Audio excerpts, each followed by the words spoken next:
this episode of the Rob Flis podcast. I'm joined today by a good friend of mine, Mr. Gopal Devanathan, drummer of Chair Warriors, my band, as well as several others, including the Ripcordz, Reset, former drummer of Pacer, also known as The Integral. Quite the illustrious musical career in the Montreal music scene, and you can catch him almost virtually any night of the week playing freelance with somebody somewhere. This man never stops. I try my best, and I don't like to sit idly by and see gigs pass through my fingers, so I try to jump on anything I can whenever I can. So yeah, I'll see you guys out there somewhere. Very respectable. So we had a lot of things to cover today. This is actually the second take of our podcast because of technical difficulties. Which we actually ran through this, I think, about 2 weeks ago and didn't really record properly, but it doesn't matter. Take two is going to be better anyway. So exactly. Stay tuned. Yes, we've done our dry run, so we're better prepared this time. Yeah. So yeah, one of the things that we had planned to talk about was surrounding the financial aspects of being a musician, building a career, financial responsibility, and all of the aspects that surround it. Considering that there are many costly elements to being a musician, and a lot of unknown factors that can sort of influence the trajectory of your career. And if you're not careful with your finances, then you can land in big trouble. Yeah, the main thing we wanted to cover is doing music for the right reasons, but also keeping in mind at all times that if you want to do something serious with it and try to make a career of it, whether it's just being a pub musician doing covers or try to take it into being a songwriter and getting songs placed, or just building an original band and trying to get out there playing and getting your music known by as many people as possible, you have to look at it as a business, because for it to work, it really has to be viewed that way. And that doesn't have to come at the detriment of the songwriting and the creativity and the art, but it has to be equally important when the time for it to be a business is required. So it's really about having balance, and we want to talk about the left brain and right brain approach to being in a band. In a nutshell, the left brain being much more the analytical, empirical, critical thinking side of things, whereas the right is the creative, emotional, impulsive, necessary side to being an artist and a creator. But having balance between the two sides is something that is not always that common, and to me is something that has helped me over the years just to keep a variety of projects going, and also just have a variety of things be somewhat successful and have some consistency to them. I wonder to what degree you think you can train one side of your brain that is perhaps lagging behind, because we all know people who lean much more heavily on one side of the spectrum than the other. But achieving balance, is it possible for everybody?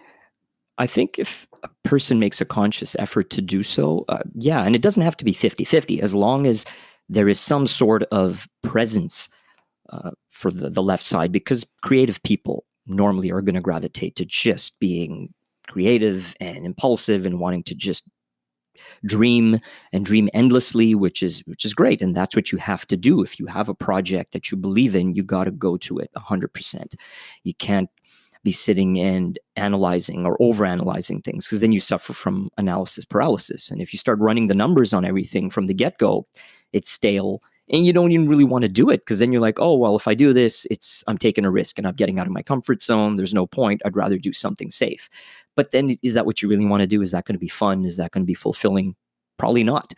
I think that if anyone makes the conscious effort to look at the more left-brained aspects of the arts, it can be done. It can definitely be done. And again, whatever we're going to discuss here today is just food for thought.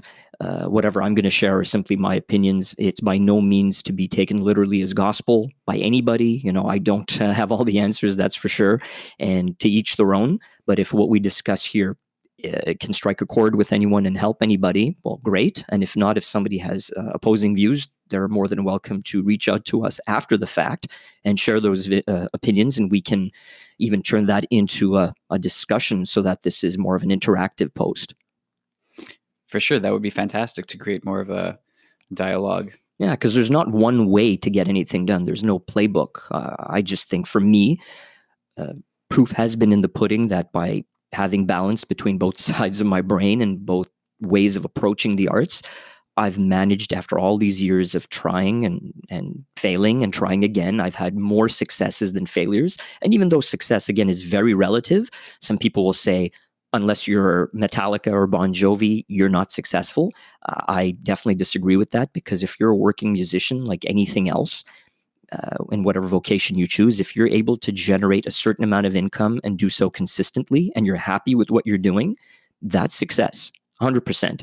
There's no one barometer that you have to follow and say, well, if I haven't achieved this, I'm not a success. That's each person's going to have their own benchmark. And for me, yeah, we can always dream and want to be Metallica or System of a Down or whatever. And those are all great things, but they also come with some caveats, some pitfalls, because those guys probably can't just walk into a dépanneur and not have people accost them, or just whatever. It's intrusive to some degree. So fame has its downsides. So it's not something personally I crave, and we'll definitely discuss some of that later.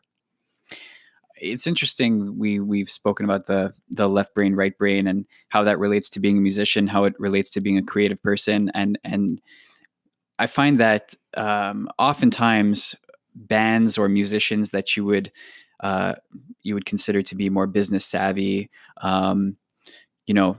stick to more of a formulaic style of writing music and producing hits, don't garner as much respect, seemingly, from let's say hardcore music fans as more eccentric artists. And we've spoken about Nickelback at length, about how they're basically this pop hit machine, and some like a band, Chad Kroeger as a musician, a writer, seemingly very left brain in terms of the way that he structures his songs, that he knows the business side of everything. It's very methodical. It definitely seems like it's very put together, and that doesn't make it a bad thing. That just comes down to taste of the listener. If Nickelback's music is not what somebody is into, that's totally fine, but no one can ever deny that band and him as a songwriter are not very good at what they do, and very systematic and consistent, and a success. And even if he did all of that and didn't get all the notoriety and the money, he would still be good at what he does, because he's consistent at it, and he's working hard, and he's doing something that the average person that might try to write a song is not able to do. So that's, if we look at it as, do we like their music? That's one thing. But do we like them, or can we respect them from a business standpoint? I'd say absolutely. So that's all definitely a very left brain approach, that kind of music. Same with a lot of the pop acts, and even more so because they seem even more put together and contrived, and have a team of God knows how many songwriters and producers. It's their corporations. Yeah, they seem very produced, very, very engineered. Yeah, exactly. And whereas, Nickelback, I mean, we saw how they started, from their early albums, that they were actually a genuine band. Oh, definitely. Wrote and that songs. Band has worked hard over the years, as have many others. So I would definitely not try to deride them in any way. And whenever people get on the hate machine, the hate brigade towards a band, that's when you should kind of stop and say, you know what, maybe there's something more to this. Rather than just get on that, try to look at the positives of what they've done. And you don't have to like their music. Like, I personally am not a big fan of their music, but I can't say that there aren't some good songs on every album, and that band hasn't been consistent. So that's proof is that if you work hard at something and you have a good balanced approach to it, it'll work. Not always to the same degree, but they're just an example of something that just blew up. I personally, when you see a band that's also very smart and has been very business savvy and incredibly creative like Rush, that's much more up my alley. So I look to them as much more of an example, and especially, in light of Neil Peart's untimely passing very recently, he's an embodiment of balance. I find this guy was not only such an incredible drummer, lyricist, band member, hard worker, but was also well spoken, well read, just very thoughtful, well behaved, as were the other members of Rush. That's what makes them that special. And I think they're a perfect example of balance, because they've been enormously successful and lauded for their musicianship, their writing, but just as a business, they've been really successful. They haven't fallen to prey to all these scandals and paparazzi and all this other nonsense. They just consistently put out records, and not necessarily records that everyone's going to love. Even their own fans are kind of split between some of the earlier stuff and then the 80s stuff and the 90s stuff, and so forth. But in the end, they took risks and they did them methodically, and they were smart. They have perfect balance. These guys they're legends for a reason. So that can only be respected. Absolutely. They're a great example, and one of the definitely most influential Canadian bands, if not, just progressive bands in general that came out around that time. Oh yeah, just incredible. Everything that they managed to do as a power trio, and as Canadians and as risk takers, because you look at how they started to how they ended up, Clockwork Angels. That's a band that just keeps reinventing itself, but still releasing solid, earnest material. The same can be said for King Crimson. Same could have been said even for Beatles, Led Zeppelin. To me, these are all bands that just kept trying different things, despite how they started, where they ended up. You look at that trajectory, and there was just a ton of creativity, but a lot of business savvy, even if they had a team, because it also takes smarts to have a good team around you, because no one's expecting you to do everything. It's just good. I've learned it's just been good to try to get basic information on a variety of things. Like, I was always interested when playing in my old band, Pacer, to learn about the business side of things. So I read a couple of really good books along the way. One was All You Need to Know About the Music Business by Donald Passman. And another one was Confessions of a Record Producer by Moses Avalon.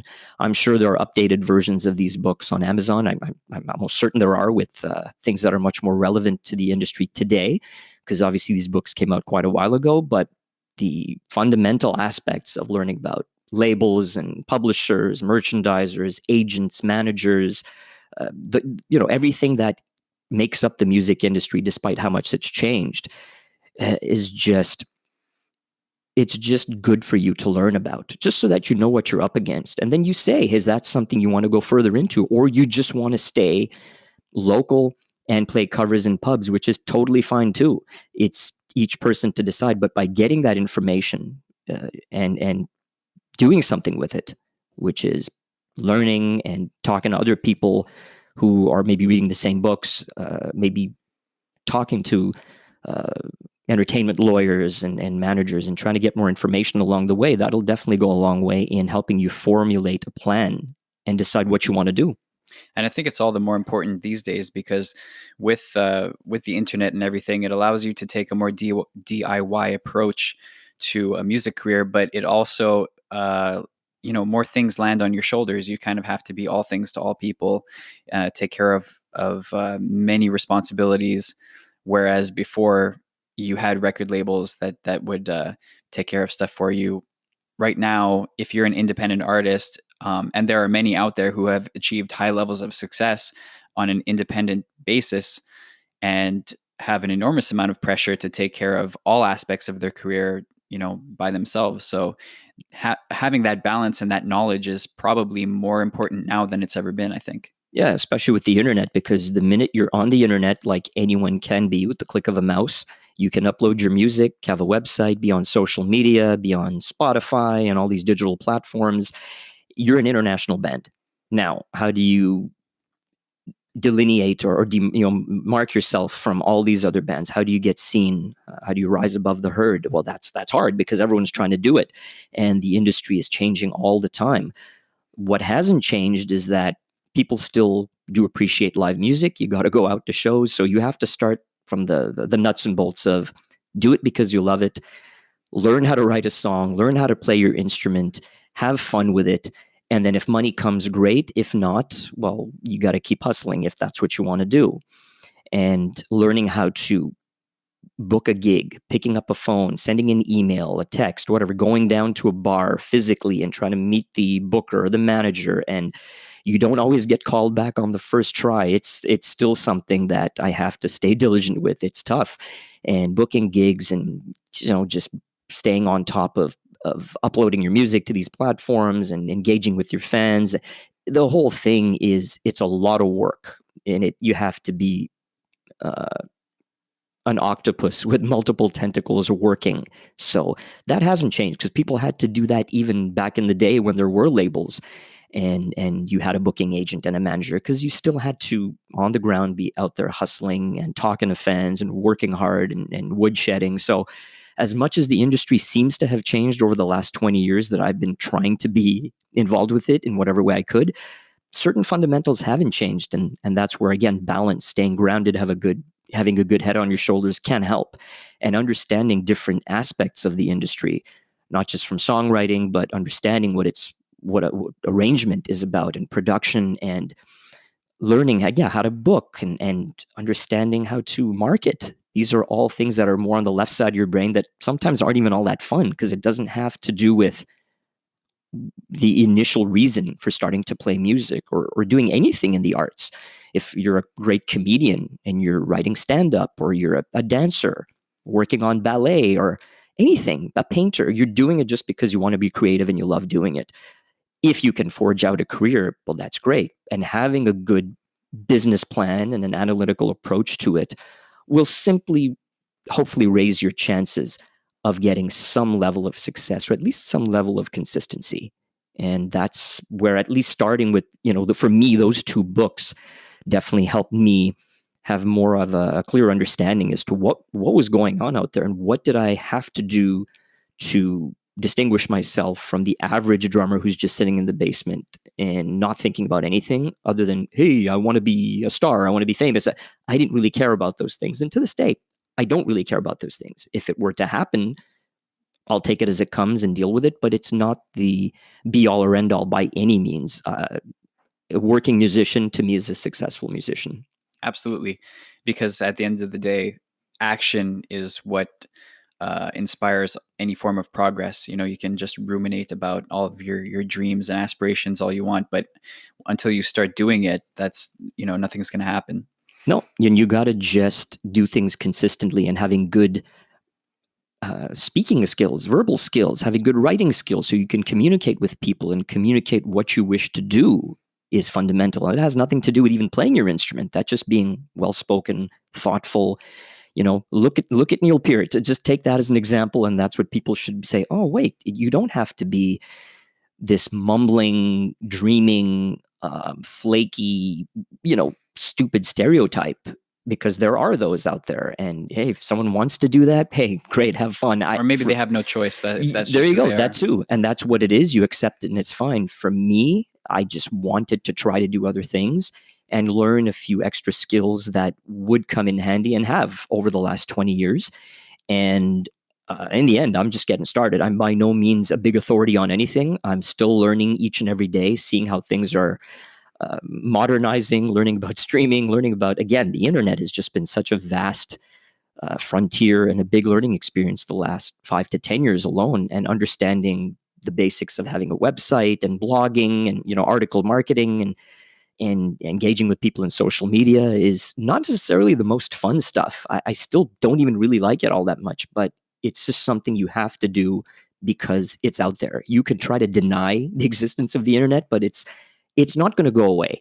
You just have to look at it as a tool and look at it as something that'll complement whatever you're doing, which is, again, no different than what people had to do in the 50s and the 60s, which is learn how to play your instrument and learn how to write a song and get out there and learn how to perform it. All the rest kind of coalesces around it, and the more you know about what's around you will help. And that's why, there's so many things, like if you're writing songs and you're serious about them, start registering them with a PRO, a performance rights organization. Here in Canada, we have SOCAN. Look into other organizations like Artisti and Sound Exchange.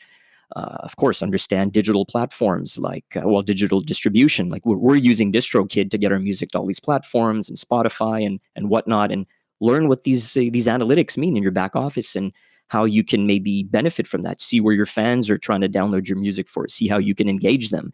Maybe you have a big following an hour from where you are for whatever reason. Well, try to book a gig out there.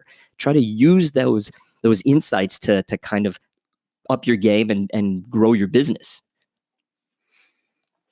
Yeah, I think the business aspect is underrated, but so is the undisputable fact that everything starts inevitably with learning your craft and perfecting your musicianship, your songwriting skills. And I think it's something that gets increasingly taken for granted today, because everybody wants to put themselves out on Instagram, on YouTube, on Facebook, on whatever, without putting in the time to develop enough.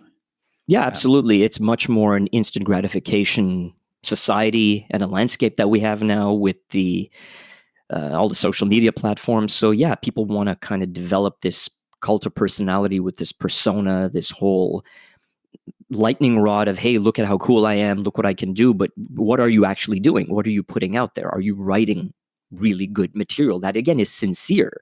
And it's just, again, it's subjective. But if you know what you're doing is really good and sincere, there's always a market for everything if you look at it. And if you're out there and you're doing it consistently and you're hitting enough people, especially live when it comes to music, it will connect. People will be compelled to be moved by something that is good and legitimate, as long as it's sincere. So that goes far beyond any of the likes and the shares and the selfies and all that other stuff, which can add to what you're doing. And hey, if that's what you have a stomach for, you should do it. But always just make sure that you have a good product or a service to back all that other fluff with, because after a while, even on social media, people will see through it, because there's so many people pushing so many things. You might as well just focus on having a really good product.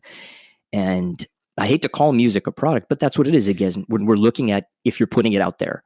And we mentioned this in the last take one of the podcast, but even Lemmy from Motorhead, who, there's no purer rock star than that guy. And he had said, look, if you're looking to get your music out of the basement, yeah, you're a sellout, because you're selling your music. You're out there, you're doing it, and Motorhead went and played huge festivals and shows and sold millions of records if you look at it, and they're just legendary. So, and as I said, Lemmy is the simplest, most earnest rock star guy. He's just there. He just doesn't need anything more than his bass and Jack Daniels. And this guy, he tells it like it is. So if he said that, well, then of course I'm going to listen. And there's no shame in saying, have a plan, look at your music as a business, and be organized, because that's the fundamental. Just be organized, keep track of whatever you're spending, whether it's weekly or monthly, on your gear, your jam room, your website, your digital distribution, your gas in your car when you go to your gigs, food if you're going and getting meals in and around your gigs. That's a business expense. If you have to buy specific clothing, if you're in a show band and you have to all wear vests and bow ties, I don't know, or you're all wearing leather like you're in Judas Priest with like the whole getup, then or Kiss, like the makeup, all that stuff gets expensive. Keep track of everything. Get a good accountant and just be organized. Keep it all in Excel, and you'd be surprised how many eligible business expenses you have, which will actually help you at the end of the year to maybe get some money back so that you can just reinvest it into your business. And there's no shame in thinking that way, because without that, you will have a harder and harder time as things only get more expensive, and you might have more ambitious projects or elements to your project that you want to undertake, and they're going to cost money. You got to think about that. And having a dollar saved, it's definitely a dollar earned. So one of the we spoke about the subjective nature of success a little earlier, and one of my definitions of success is just continuing to do something that you love for as long as possible, and just enjoying the experience. And with something like music, inevitably, it's an expensive hobby, if you want to consider it to be a hobby, what are some tips that you have, aside from tracking your expenses and the tax things, for people who are serious musicians but not at the level where they can make it a career for themselves? Well, the main thing that I've been able to benefit from, well, it's two-pronged. If we look at within the realm of business, uh, I've done things that are outside of music, which have helped me earn some money. I've done some freelance writing for websites. It's a skill that I have that I've been able to earn some money on. I also have invested in some real estate over the last 10 years, so I have some cash flow coming from rents that come from my tenants. I have invested in some dividend stocks in my TFSA and RSP. So I have these multiple streams of income along with having a job. I do work at an internet marketing company that also helps me think in terms of marketing and marketing strategies for music. And all these things bring me money so that I can work on music in my free time and not have to compensate cut corners on the creative aspect of music and do it for the fun of it. And then within the realm of music, I've over time done everything from give lessons. I have done some studio work for people. I have, of course, played covers with a variety of people over the last 15 years, which definitely helps bring in some money. For our group, Chair Warriors, I worked back in 2015 to learn what it was like to write a grant proposal properly with a grant writer. And it took me several tries before I was able to get us the small factor grant for the artist development portion of their program, which is not very big, but it's definitely a help. And I actually got it a second time recently. So learning about grant writing is definitely a very, very good skill. And you will have to have patience with it because it's going to take several tries. But once you get it, it might open the doors to getting more. And depending on what kind of music you're doing, you might not just have to look at factor. You could maybe look at the Canadian Council of the Arts. There's also the BDC. There's the Business Development Center. There's also, believe it or not, if you have decent credit, you could probably just go to your own bank and get a small line of credit with a very fair interest rate. And if you are careful with your spending and don't overstretch, there is no better record company, because really you're being able to dip into this revolving source of credit, borrow the money at a fair interest rate. No one's telling you what to do with it. Finance whatever project you have to, and as long as you get some money, you can start paying down that principal and interest. So you could get financing from your own bank and not have to answer to anybody. And that's something I did do even back in the Pacer days. I got a $10,000 line of credit, and we did a variety of things like putting out two discs, well, CDs at the time. We did videos with it. We even took a small trip to Japan and played 5 gigs over there. So we definitely made use of that money, and we were also making money along the way with a bunch of gigs, high and low, even playing high schools and selling merch when, kids in high schools seem to gravitate towards rock bands a little more and buy merch. We were doing that and just paying back the principal and interest. So there are multiple ways you can still make money and be able to add it all up through music and outside of music to then siphon it all into your musical project and finance it. You'd be surprised how quickly that can be done if you have a plan and you just keep chipping away at it, as however hard as it might seem. It's not going to be easy, but you just have to be resilient and go for it. So bringing this back to Chair Warriors, our band, one of the things that stood out to me over the years is the way that we've kind of developed in terms of our spending, how we go about recording things, and just the amount of money that we spent, for example, recording our first EP, which was before you joined the band, compared to our latest releases, and just the bump in quality that's occurred over the years. I suppose just due to our own development as musicians and as creators, but also things just becoming less expensive, Yeah, well, exactly. With the advent of so much technology and the fact that so many good budding producers and engineers are out there with their Pro Tools rig or whatever software they're using, and all these plugins and gear itself. being so competitive, and prices, not being all that bad again for people who are just able to budget and buy what they need and then just start putting stuff together. Putting a record today together definitely costs a lot less than it did 10, 15, 20 years ago. So we've definitely been benefiting from that, and also just being smart with how we spend and going out there, playing a lot of covers and earning money that way, getting a small grant. Some years ago, we benefited from an Indiegogo campaign, so crowdfunding was helpful. I don't know how helpful it would be today, for the simple reason that so many people have been doing it over the last few years, and it seems to still be a lot stronger when it comes to social causes and more charitable endeavors, rightfully so. So as far as a band, I'm not ruling it out totally, but I haven't really been putting it in our list of things to do this time around. But by just working in studio and tracking for different people, doing covers, me personally, I've been able to generate a fair amount of money the last couple of years, where I can now reinvest that into original music. So, and do it the way we want to do it. So there's definitely other ways too, like people who want to maybe just go work in a music store, go work for a gear company, go roadie for a band or for an event company. There's always people who need instrument techs or MCs or ushers. There's so many things that can be done that still touch upon the music world, where you can still monetize some sort of skill that you have, and then take that money and again redirect it into your project.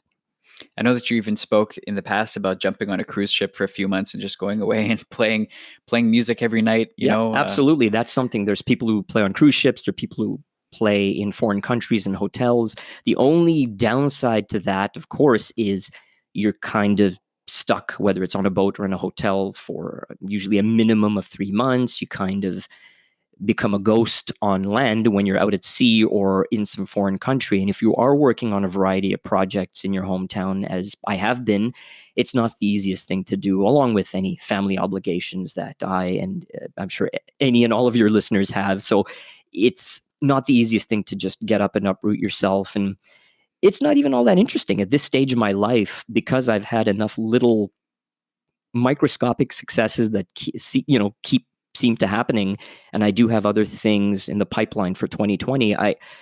I'm good. I'm happy with it. And to me, that's also going back to the initial thing we talked about. When it comes to success, it's not all about the glitz and the glamour and the bling and all this other stuff, because there's definitely good things about having money and fame, but there's also a lot of negative, it seems.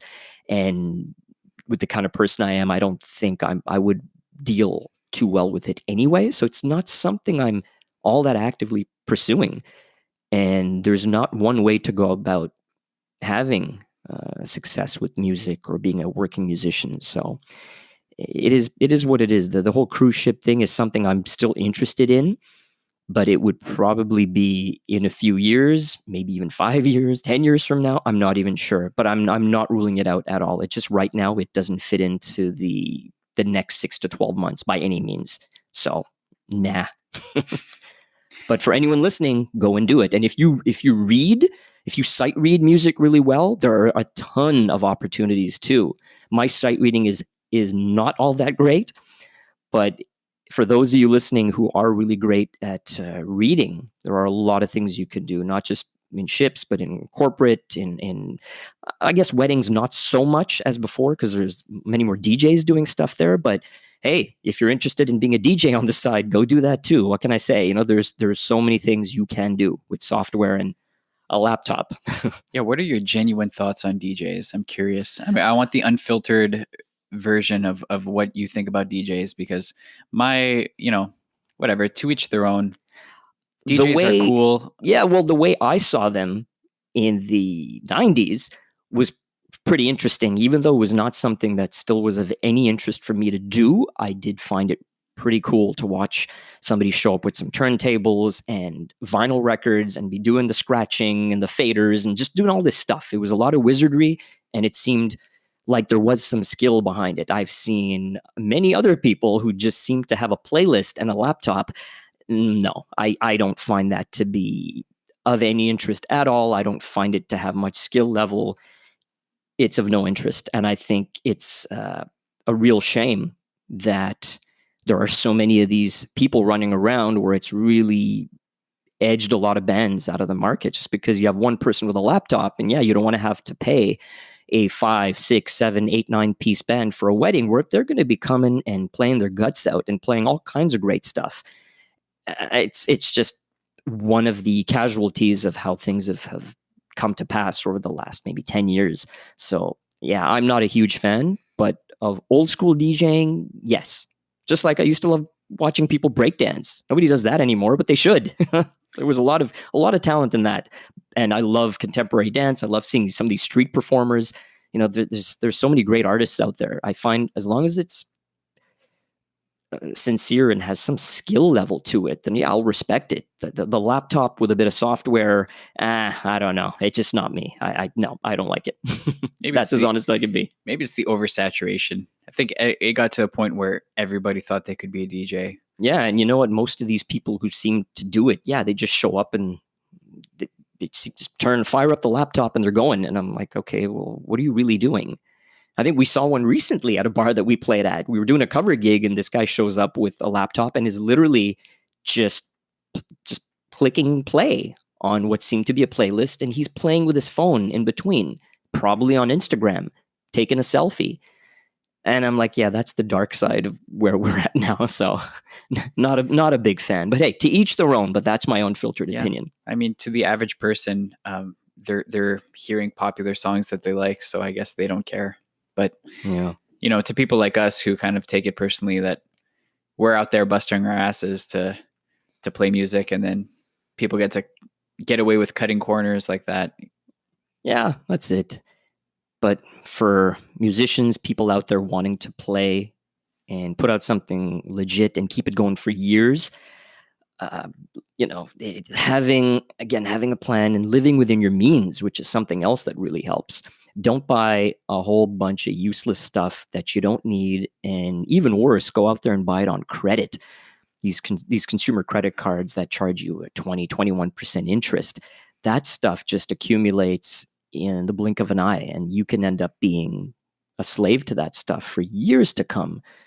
I read a study not too long ago that so many, like a huge percentage of North Americans are already saddled with debt and will probably go to their graves badly in debt on, again, a lot of bad stuff that they didn't need, useless, trivial garbage, where if you live within your means and have several income sources that are not necessarily all derived from your primary artistic endeavor, you should be okay, because you're kind of stacking the cards in your favor.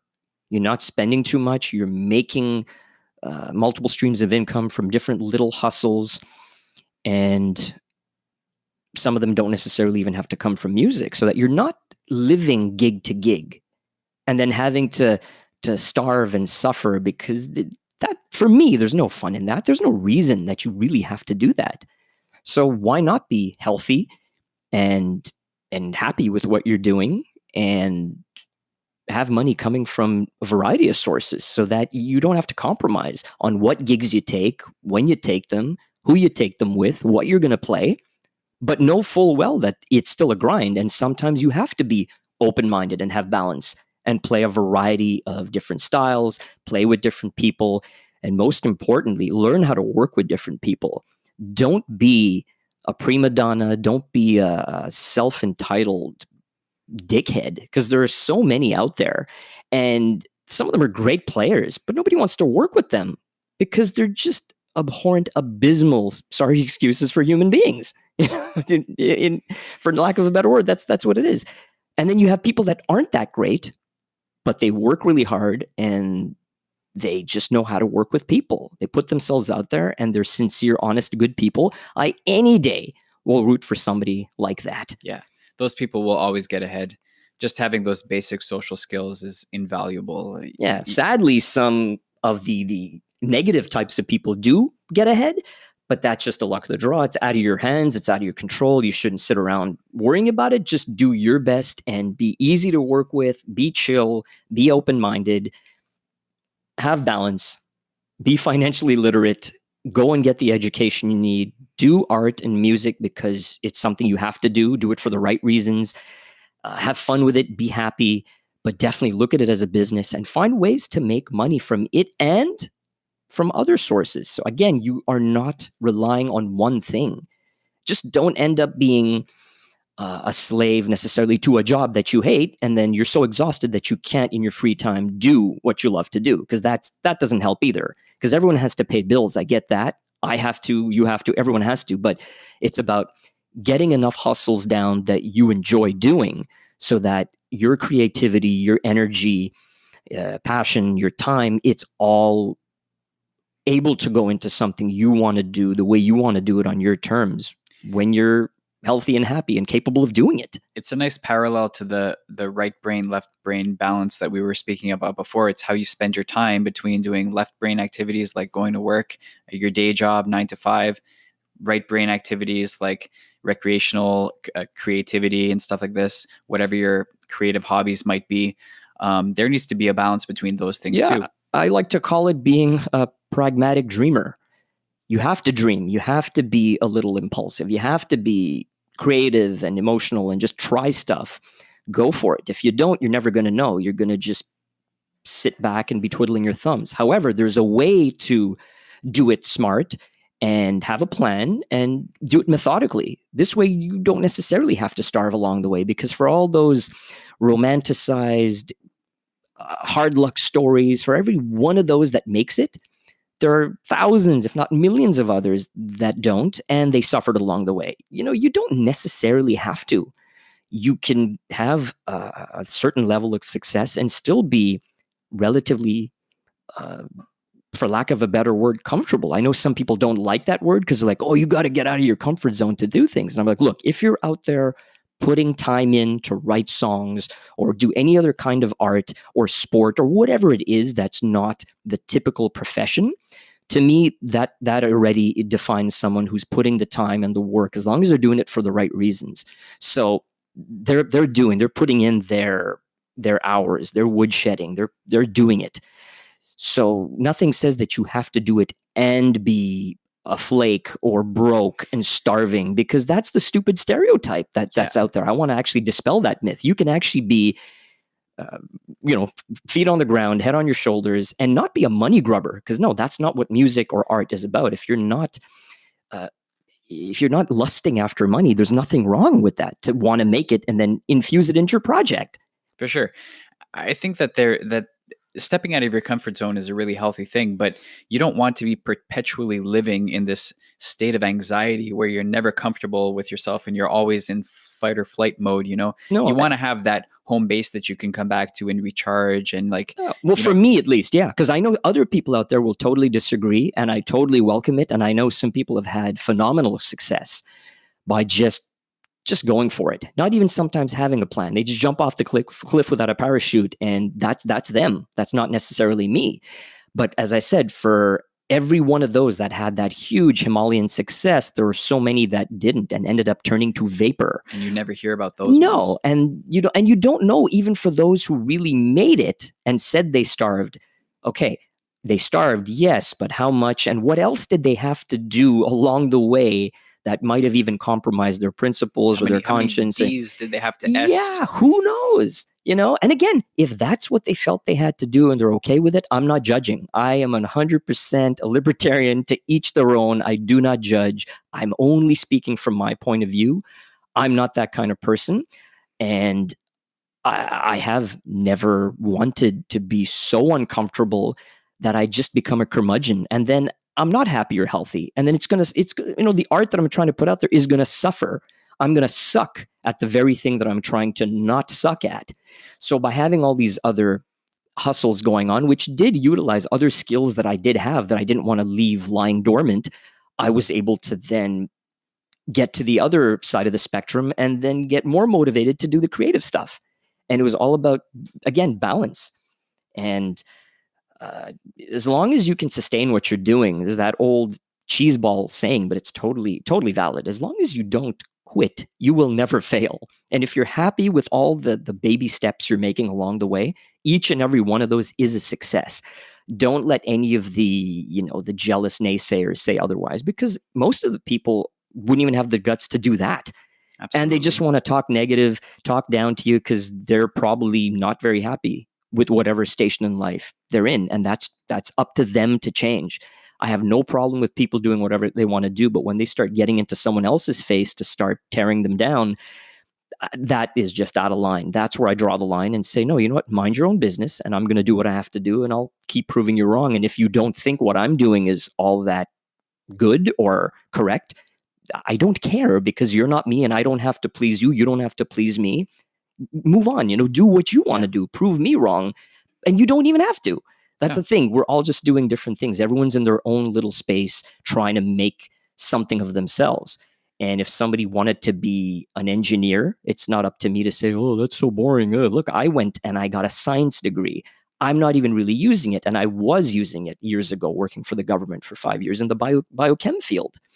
I just happened to really love doing music. And I walked away from all that. But I'd been careful with money for years, and I'd been investing. And I learned in parallel a lot about real estate, about dividend stocks and ETFs, and just understanding what it's like to put a business together. And I look at everything that way. I'm very methodical and analytical. But then when I play, I don't think about any of that. I get out there and I play the way I did when I was 12 years old. Nothing has changed. If anything, I play with even more vigor today. Most people try to mellow with age. I'm trying to do harder and harder things as I go. And that's just a personal challenge to me. It's not about bragging or boasting or anything. I don't care if people notice it or not. I notice it and I'm like, yeah, you know what? That's good. I like that trajectory. I want to keep pushing myself and progressing as a player, as someone who believes in what they're doing. And that's it. In the end, that's success. The minute you sit idle and your mind wanders, there's that other saying, what is it? The devil something with idle hands. Idle hands do the devil's work. That's what it is. There you go. And you don't want to sit there idle. You have to be out there moving in whatever way you see fit. And yeah, that's it. That's the biggest motivator for me, is that I don't want to be that person who comes home from work exhausted every day and sits on the couch and watches TV. I have this adamant refusal to not be that person. And it comes from a place of just wanting to get more out of life, I think. Yeah, because time is short. Time is short. You don't know how much of it you have left, and it's a non-renewable resource. So as much as I've been talking about business and looking at the finances of things, you have to look at the actual currency of time, because we're all on borrowed time and you can never get it back. It moves forward. Until I actually see a time machine, I do not believe it. And we're losing every second is gone, and gone forever. I read this thing today that said, when you spend money, you are actually spending your time, which makes so much sense when you think about it. You need to spend time to make money. So when you're spending your money, you're exactly. Especially when you time. work a job and you're exchanging hours for dollars, which is why, again, I think it's so vital for artists who don't also want to necessarily work a 40-hour-a-week job, maybe do something part-time, and also on the side have some investments that are spitting cash at you, where residual income is the key, where you invest once and your money keeps working for you. Each dollar goes out there and brings back more in the form of dividends or interest or capital gains or whatever. Or rent in the form of when you have your tenants, you're getting rent, you're getting cash flow. There's so many things that can help you so that while you sleep, you're making money. And then you can not have to use the best hours and energy of your day for somebody else, because that's in essence what you do when you are an employee or you are running your own business. But at least when it's for you, no one's going to care as much as you will. So it's worth it. But if you're on the side running a business that's not related to music, you still don't want to spend all your time doing that. So if you have a few investments lined up on the side, that'll definitely bring some money for you so that you can spend some time doing what you really love. I think there's a lot to be said about being humble and living within your means, as we spoke about before. And it's something that I've been increasingly focused on. Especially I went through a recent career change and everything, and largely perspective change too. A lot of firsts happening in my life right now, and Yeah, I think just the idea that, we're very in this capitalist North American society, everybody is focused on money, and I find myself just with this internal feeling that that's really missing the point. Yeah, Like because it's gluttony and everyone's competing with everyone else trying to get more. And social media really does not help that because it is such a false representation of what so many people are actually going through that the false reality that they project is just an absolute fallacy. But people buying into it, who are they themselves probably projecting something fake, are all trying to one up one another. It's this keeping up with the Joneses nonsense that's going on, and people are doing it to prove something, and they're in their 40s, 50s. Like, come on. And you're doing it at the detriment of sometimes your kid's college fund or your mortgage payments, and it's ridiculous. People are spending money on nonsense, But on these are fancy cars and nonsense just to show off. on the surface, these are the things that are considered to be demonstrations of success. Yeah, material fluff. Yeah. And sadly, that stuff, look, I don't fault people for wanting them. Go have a nice car, but do it when you have earned the right to do it. When it doesn't come at the detriment of anything else, then by all means, if you're a multimillionaire and you want to get a really nice house and a Lamborghini and whatever else, go for it. As long as you're not doing it at the detriment of something else and on credit and getting further into debt and killing yourself to live, that's it's not healthy. It's not wise. But if people want to do it, go for it. I do not. I do not ascribe to that. I am the least glamorous guy running around. I don't care about those things. And finding balance is also being able to say, when is it enough? I'm not right now currently trying to buy any more real estate. I don't do any other types of investing right now. I'm actually just living okay. I'm fine. And I've built up a foundation for the future that I'm okay with. Because again, I'm not going to have any extravagant expenses in the future. Other than all I care about is being able to afford healthcare. Because as we get older, and we don't know how long this Medicare system is going to be what it is, and as it is, it's probably not all that perfect, right? You go to the hospital, you're there for hours on end. I'm very grateful for what we get, but come on, I think there's a lot of mismanagement at the top. This is such an affluent country for us to be giving people, I think, less than perfect healthcare. Because look, I've seen stuff that my father had to go through. My mother, who's still here, has to go through a lot of stuff. It's not all that it's cracked out to be, and it should be a lot better. So when I'm a lot older, if I even live that long, God knows what it's going to cost. So I want to have money set aside for any number of treatments, for any number of bad things that can potentially befall me, which I'm going to hope don't happen, but that's all out of my control. So worry about healthcare. Have some money set aside for that. And in the meantime, don't stress, because stress is a killer. Have fun, play music, and still, you know what? When I said live within your means, on the flip side to that, you should still live life and indulge from time to time and splurge. Just do it in a controlled way. Have balance with that too. Let the left brain speak up every now and again when the right brain is going just totally ballistic. If you find balance there, you know what? You're good. You're living life, and you got to live for today. If not, well, then you're pretty much dead person walking, right? I really like that, and I think that's an appropriate place to end this Right on. this podcast. So I don't know. Do you have anything left to say? Any plugs to make? Any announcements? Not really, other than if you guys want to go check out my site at gopaldrummer.com for no other reason than to hopefully be entertained by a medley video that I filmed last year and put out a little bit after my birthday in March of 2019. And it just has a wide variety of styles of music that I like, and drumming styles, of course, from iconic songs. It was literally just to document a lot of different things that I like and that I tried to challenge myself playing. And I wanted it to be a document so that in the event that something were to happen to me right after this podcast, you guys will remember that I put that out, and I did it for the love of drumming, the love of music, and to entertain people, which is all I really started drumming for. And yeah, have fun with it. That's what it's supposed to be. That's that. Enjoy. And where can people reach you? gopaldrummer.com. Fair enough. Thank you. Come again soon. Yeah, thanks for having me. And we'll talk about maybe some wine next time, or just drink it. All and right. people can hear the sounds of us drinking it going. Sounds like a plan. Yeah, because that's one of my other skills, just drinking a bit of wine and not knowing anything about it. Well, maybe read up on some wine and then we can have a good discussion. I'm going to have to do that. All right. All right. Until next time. Next time. Take care.